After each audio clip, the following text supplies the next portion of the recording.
नमस्कार मेरे प्यारे देशवासियों, जय हिंद। मैं कुमारी चंचला, पत्नी स्वर्गीय अमित कुमार झा, जो सीआरपीएफ में 129 बटालियन में 2016 सितंबर तक ड्यूटी किया, उनकी पत्नी हूँ। वो अब नहीं है। वो रेडियो ऑपरेटर थे सीआरपीएफ में।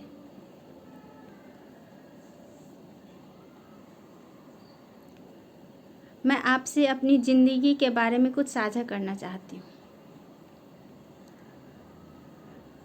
दोस्तों, भारत सरकार, राज्य सरकारें, सरकार विभाग, मानवाधिकार संगठन, महिला संगठन, केंद्रीय रिजर्व पुलिस बल, शहीद एवं दिव्यांगजनों के परिवारों के कल्याण के बारे में बहुत बड़ी बड़ी बातें करती है, लेकिन ज़मीनी हकीकत यह है कि ज़िंदगी अपने ही कदमों पर चलती है। औरों के सहारे तो जनाजा उठा करते हैं। मेरे पति हवलदार radio operator Amit Kumar Jha 129 battalion में दिनांक 21/7/2016 को पट गांव कोकराझार में वॉलीबॉल खेलते हुए उनकी तबीयत बिगड़ी और उस दिन से वो बीमार रहे। सीआरपीएफ ने उन्हें जीएनआरसी हॉस्पिटल दिसपुर ले गई। 45 दिन तक तो उन्होंने ज़िंदगी और मौत से लड़ा, लेकिन बदकिस्मती मेरी और मेरे बच्चों की यह रही, वो हम सबको छोड़ के चले गए। दोस्तों, वॉलीबॉल खेलना तो जवानों की दिनचर्या है। वो वहीं पे थे और उस शाम को 21/7/2016 को उन्होंने वॉलीबॉल खेलते उनकी तबीयत बिगड़ी और हॉस्पिटल में रह गए।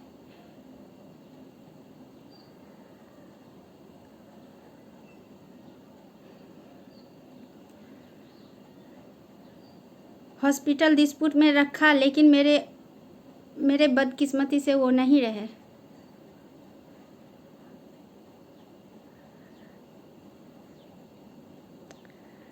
एक 129 के कमांडेंट सर ने मेरे पति के शव को पोस्टमार्टम नहीं कराया। इस घटना को कोर्ट ऑफ इंक्वायरी बताई गई तथा उनकी मृत्यु को ऑन ड्यूटी नहीं माना गया। मैंने इसके संबंध में आदरणीय प्रधानमंत्री जी, गृह मंत्री जी, महानिदेशक सीआरपीएफ बल सभी को प्रार्थना पत्र दिए। अभी तक बहुत पत्र लिखा मैंने, लेकिन किसी ने संवेदनशीलता का परिचय नहीं दिया। माननीय दिल्ली उच्च न्यायालय की खंडपीठ जस्टिस एस मुरलीधर और जस्टिस आई.एस. मेहता की बेंच ने सीआरपीएफ बल के स्वर्गीय एसआई राकेश कुमार, जिनकी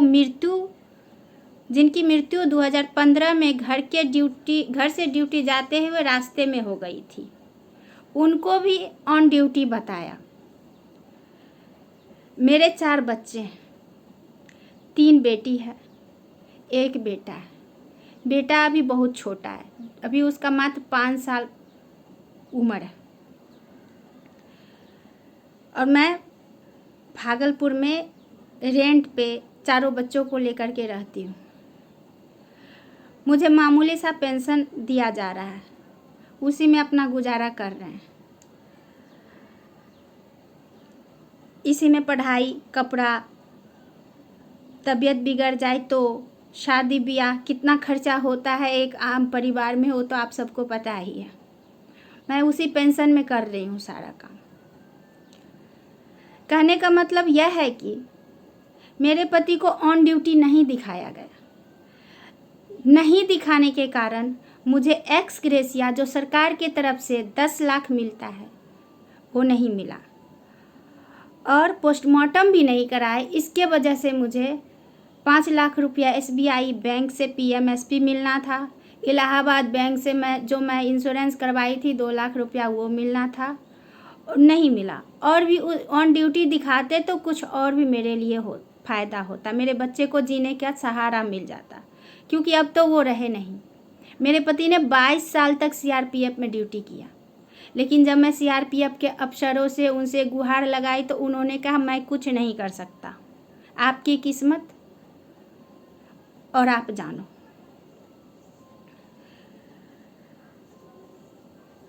इतने दिनों से मैं सबसे गुहार लगाती रही, पर कोई फ़ायदा नहीं मिला।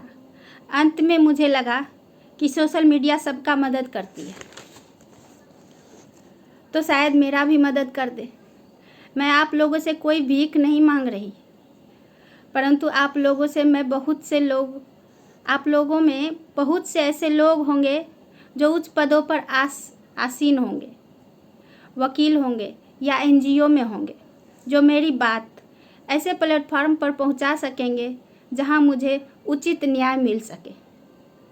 कमांडेंट साहब, 129 बटालियन की एक छोटी सी संवेदनहीनता से मुझे 2016 में निम्न वित्तीय नुकसान हुआ। केंद्रीय सरकार से मिलने वाली एक्स ग्रेशिया का फंड, पीएमएसबी से मिलने वाली इंश्योरेंस का फंड और भी जो भी मैंने कराया था वो सब सारी चीज़ मुझे नुकसान हो गया। दोस्तों, एक आदमी यदि है तो वो कुछ भी कमा करके बच्चे को, बीवी को पाल सकता है, लेकिन जो नहीं है उनकी क्या हालत हुई होगी। और जिन्होंने अपने देश के लिए 22 साल तक सेवा दिया, उनकी वो शहीद तो नहीं हुए, मैं मानती हूँ, लेकिन ऑन ड्यूटी तो थे।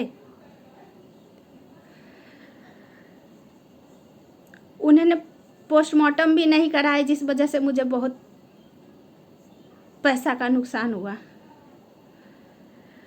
मैं अपनी नौकरी के लिए भी बहुत प्रयास की आज तक, लेकिन इन लोगों ने कुछ ना कुछ कमी बता करके आज तक मुझे नौकरी नहीं दिया। मैं आर्थिक रूप से बहुत तंगी हूँ। और तो और अभी कोरोना के वजह से जो सरकार ने पेंशनधारियों का पैसा भी काटा है और मेरा भी कटा है उसी में से। अब बताइए, मेरे घर में कमाने वाला कोई नहीं है, लेकिन सरकार को ये नहीं पता कि किसकी पेंशन किस हालत में कैसे खर्चा होती है, उनके घर की क्या हालात है। उन्होंने तो ऊपर से ही अपना पैसा, मेरा पैसा निकाल दिया। अब मेरे पास जितना है उसी में से गुजर करना हो रहा है।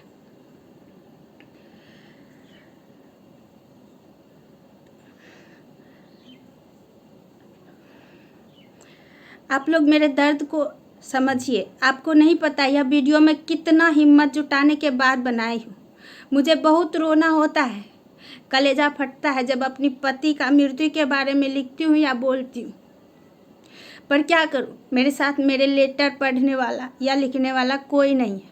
बच्चे सब अभी नादान हैं, छोटे हैं। इनकी भविष्य के लिए मुझे ही एक कलेजा पर पत्थर रख कर सब करना पड़ता है। इनके जीवन को याद करने के बजाय मैं उनकी मृत्यु को बार बार बोलती हूँ। ये तो मेरी बदकिस्मती है दोस्तों। बस दोस्तों, मैं इतना ही प्रार्थना करना चाहती हूँ कि आप मेरे वीडियो को जन जन तक पहुँचाएं, ताकि भारत सरकार, राज्य सरकार और सरकारों में उच्च पदों पर जो बैठे हुए हैं, जो भी अफसर लोग, उनके बहरे कानों तक ये मेरी बातें पहुँचे, वो मुझे मेरे हक का पैसा मुझे दे। मेरे पास उनका इतना पैसा नहीं कि मैं सुप्रीम कोर्ट, हाई कोर्ट अथवा इधर उधर जाऊं। आज तक तो मैं बहुत भटकी, बहुत परेशान हुई, लेकिन कुछ नहीं हुआ, कुछ नहीं मिला मुझे।